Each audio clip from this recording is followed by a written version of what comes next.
বাড়িতে চলে আসি, সুজনকে ওই জ্বর অবস্থায় নিয়ে আসি, আর একটা ফ্রেন্ডকে পাঠাই দিই ওরে বাড়িতে পৌঁছার জন্য।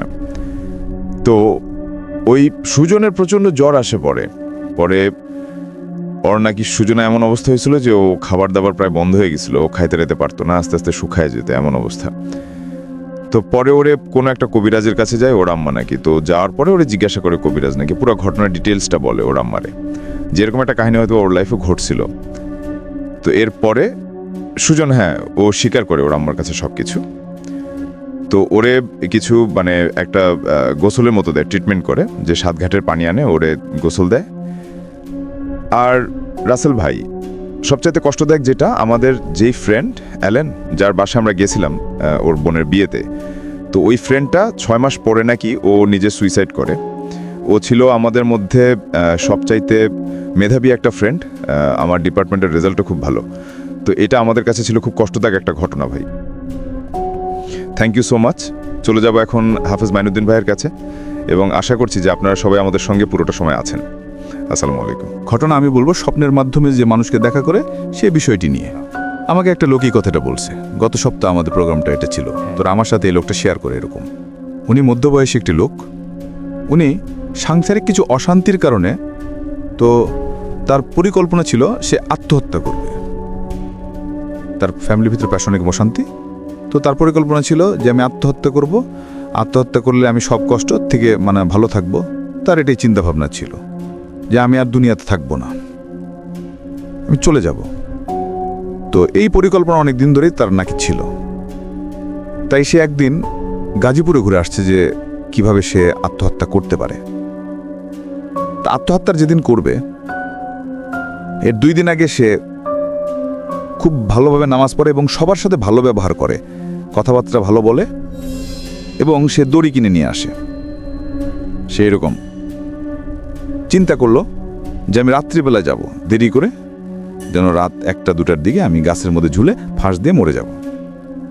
আচ্ছা, তো সেই কথার মতো সেরকম রাত্রিবেলা সে গাজীপুরে রওনা দেয়। ঢাকা থেকে সে যেখানে গেছে গাজীপুর, উনি আবার ধূমপান করত। তো সেই বনটার ভিতরে, বাগানটার ভিতরে যেয়ে বসে খুব চিন্তা করতেছে করবে কি করবে না সে, এবং খুব টেনশনে।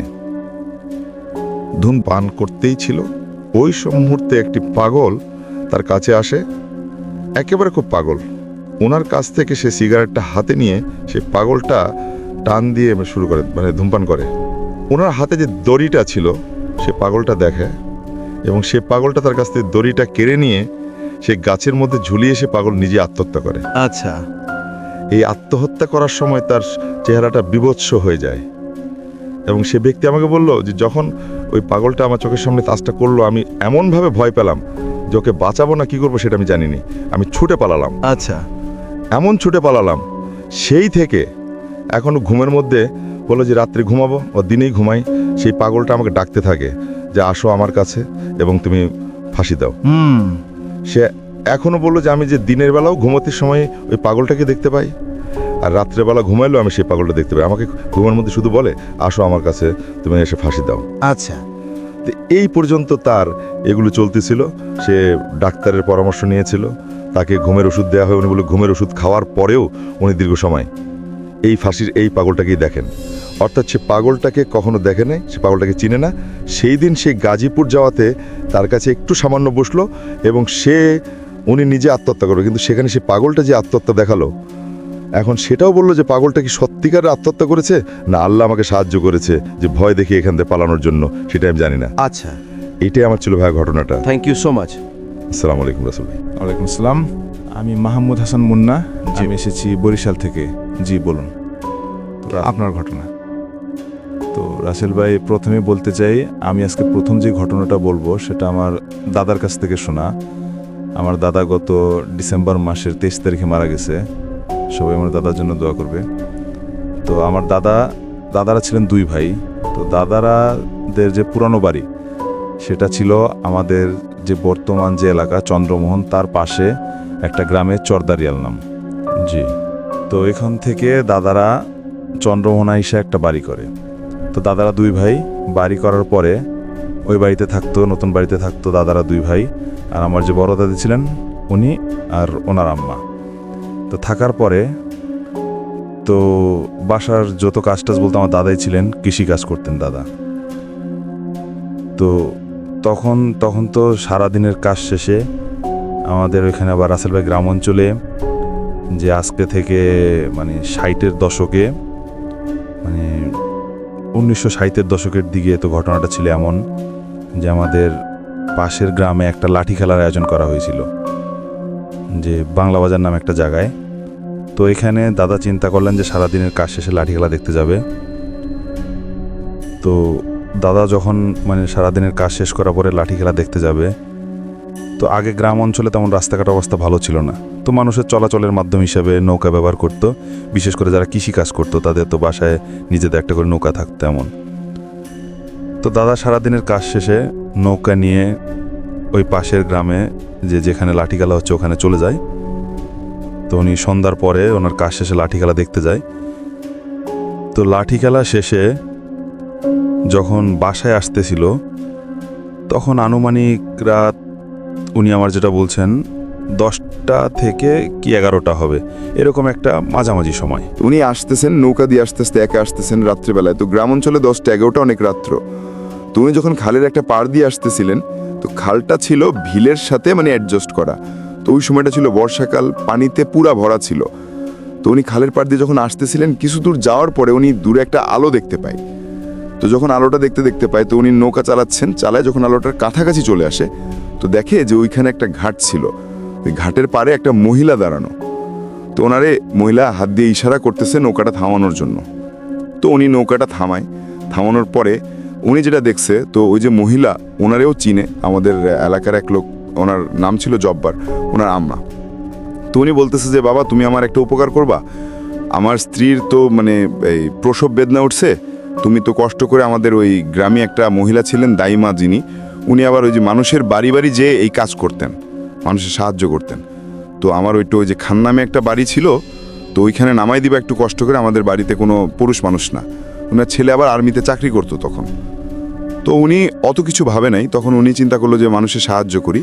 তো উনি উঠানোর পরে উনি নৌকা চালাচ্ছে। তো তখন রাসেল ভাই ওই সময়টা ছিল ভাটা চলতেছিল তখন।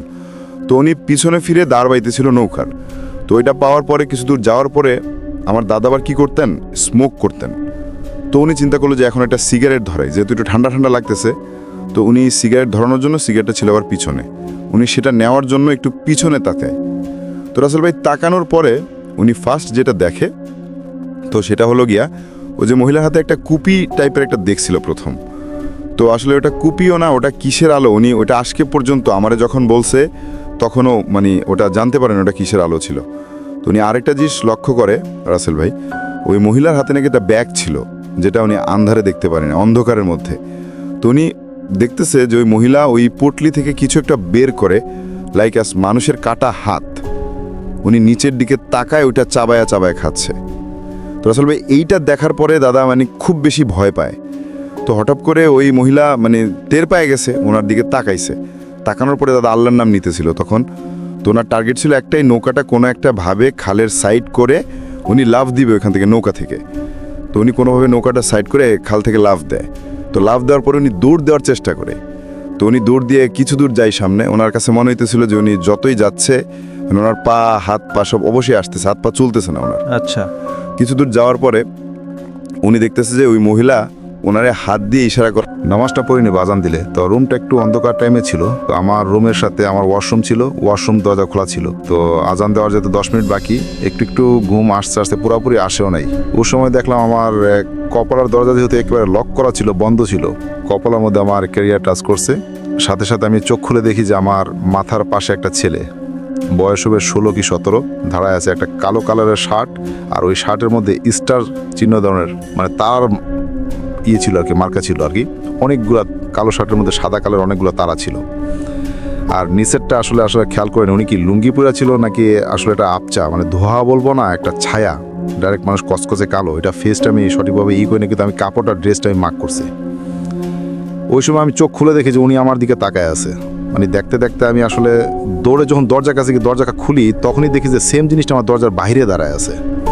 তখন আমি শব্দের পিছনে ফিরে দেখি যখন ভিতরে আর কি কেউ নাই, তখন ওই বাহিরের লোকটাকে দেখতেছি, ওইটা আমারই রুমমেট। তখন উনি আমাকে বলতেছে যে জরাত ভাই আপনি মনে হয় ঘুমাচ্ছিলেন, আমি আপনাকে দেখে বিরক্ত করতেছি যে আসলে আমি আপনাকে আধা ঘন্টা ধরে দরজা নক করতেছি, আপনি তো কোনো রেসপন্স করতেছেন না, ওর জন্য একটু জোরে নক করলাম, তো আপনি মনে মাইন্ড করছেন। তখন আমি তাকে কি উত্তর দিবে, আসলে বাসার হারায় ফেলছি। ওই সময় সে বাল্ব নিয়ে আসছে, তো বাজারগুলো রেখে বলছে আচ্ছা ভাই আমি আসি তাহলে, তো চলে গেছে, আশেপাশে চলে গেছে।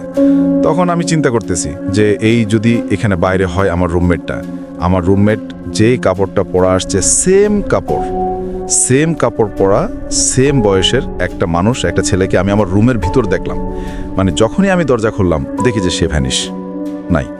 তো এই জিনিসটার পরে আমি প্রচণ্ড ভয় পাওয়ার পরে আমার পাশে আমার চাচির বাসা ছিল, চাচির বাসাতে চলে যাই আমি। এরপর থেকে যে কয়দিন ছিলাম ওই বাসাতে, আমি ছিলাম মূলত 1 মাস, এর চেয়ে বেশি ছিলাম না। পরে বাসায় শিফট করে ফেলি। এই 1 মাসে আমি এরপরে 5টার পর আমি আর একলা বাসা থাকতাম না। পরে শুনি যে আমার রুমমেটদেরকে আমি 2-1 দিন পরে ঘটনাটা বলি, আমি বলছি আসলে এই ব্যাপার বলা যায়, ঘটনা তো এটা, এই বাসার আরও সমস্যা আছে। এই বাসার মধ্যে মানে প্রজোকে বন্ধ করছিল একবার, এই বন্ধটা এখন চলে গেছে। ওইখানে তো রাতের 2টা-3টার দিকে যখন উঠে ছাদের মধ্যে, তখন মানে পায়ের মধ্যে স্যান্ডেল পরে যদি আপনি চেষ্টায় যদি হাঁটেন যে শব্দটা হয়, মানে ঘষে যদি আপনি স্যান্ডেলটা না তুলে ঘষে হাঁটে যে শব্দটা হয়, ওরকম শব্দ হয়, মানে কেউ একজন হাঁটে সেখানে ছাদের উপর। ওই জিনিসটা আমার রুমমেট থেকে শুনি, এরপর আমি বাসা চেঞ্জ করে চলে আসি। তো এই ঘটনাটা রিলেটেড আর কোনো সমস্যা হয়নি আলহামদুলিল্লাহ। এরপরে অন্য বাসার মধ্যে চলে আসি, আরও কিছু ঘটনা আছে অন্য বাসার মধ্যে, এটা অন্য একটা এপিসোডে বলবো যদি এই ঘটনাটা সিলেক্ট হয় আর কি। আরও কিছু ঘটনা ইনশাল্লাহ পাঠাবো আমি। তো সে পর্যন্ত সবাই ভালো থাকবেন আর আমার জন্য দোয়া করবেন। আসসালামু আলাইকুম। আমরা এখন আমাদের একটা চমৎকার ঘটনায় যাব। আমাদের নতুন একজন অতিথি এসেছেন তার কাছে, আর তারপরে তো বাবু ভাই আছেন। সুতরাং আমি এটাই বলছি যে আপনাদের অপেক্ষা করতে হবে। আজকের